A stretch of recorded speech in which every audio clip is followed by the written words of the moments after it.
বাবা মায়ের পরেই শিক্ষকের স্থান। ভোরের আলো ফুটে সকাল হতেই স্কুলে যাওয়ার তাড়া। ছোট থেকে বড় হওয়া অবধি সেই স্কুলের সময়টা শিক্ষকই যেন বাচ্চাগুলোর অভিভাবক। বাবা মা অনেক স্বপ্ন নিয়ে শিক্ষকের দায়িত্বে তাদের বাচ্চাদের স্কুলে পাঠায়। স্কুলের সময় শিক্ষকই একমাত্র অভিভাবক এবং রক্ষাকর্তা, এই কথাটি যেন জীবন দিয়ে প্রমাণ করলেন রাজধানীর উত্তরায় মাইলস্টোন স্কুল অ্যান্ড কলেজের শিক্ষক মাহরিন চৌধুরী।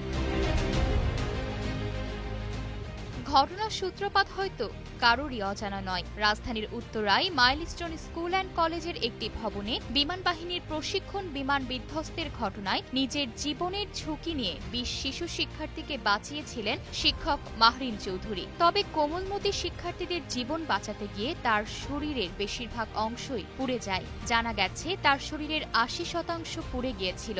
নিজের জীবন বাজি রেখে এতগুলো জীবন বাঁচালেও শেষ অবধি নিজেই পাড়ি জমালেন না ফেরার দেশে। সোমবার রাত 10:30টার দিকে ঢাকা মেডিকেল কলেজ হাসপাতালের বার্ন ইউনিটে চিকিৎসাধীন অবস্থায় তিনি মারা যান। শিক্ষক মাহরিন চৌধুরীর এই আত্মত্যাগে সামাজিক যোগাযোগ মাধ্যমে তাকে আসল বীর আখ্যা দিয়ে শ্রদ্ধা ও ভালোবাসায় স্মরণ করছেন হাজারো মানুষ। মাহরিন চৌধুরীর ছোট ভাই মুনাফ মুজিব চৌধুরী তার ব্যক্তিগত ফেসবুক পেজে বোনের মৃত্যুর খবর জানিয়ে লেখেন, মাহরিন আপু আর আমাদের মাঝে নেই। তিনি ছিলেন আমার বড় বোন, যিনি আমাকে মায়ের মতো করে আগলে রেখেছেন সবসময়। পারিবারিক সূত্রে জানা যায়, সোমবার দুপুরে স্কুল ছুটি শেষে যখন শিক্ষক ও শিক্ষার্থীরা বের হচ্ছিলেন তখনই বিমানটি ভবনের উপর বিধ্বস্ত হয়। ওই সময় মাহরিন চৌধুরী ছিলেন স্কুল ভবনের ভেতরে। ধোঁয়া ও আগুন ছড়িয়ে পড়ার সঙ্গে সঙ্গে আতঙ্কে ছোটাছুটি শুরু করে শিক্ষার্থীরা। এই পরিস্থিতিতেই নিজের প্রাণের তোয়াক্কা না করে শিক্ষার্থীদের নিরাপদ স্থানে সরিয়ে নিতে শুরু করেন মাহরিন। প্রত্যক্ষদর্শীরা জানিয়েছেন, অন্তত ২০ জন শিশু শিক্ষার্থীর জীবন বাঁচিয়েছেন তিনি।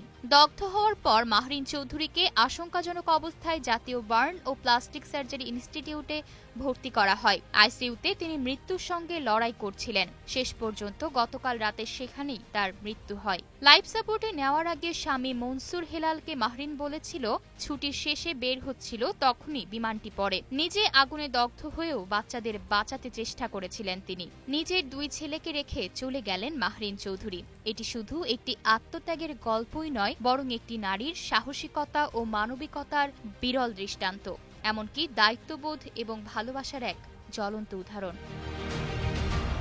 আয়শা অর্থী, নিউজ ডেস্ক, গ্লোবাল টেলিভিশন।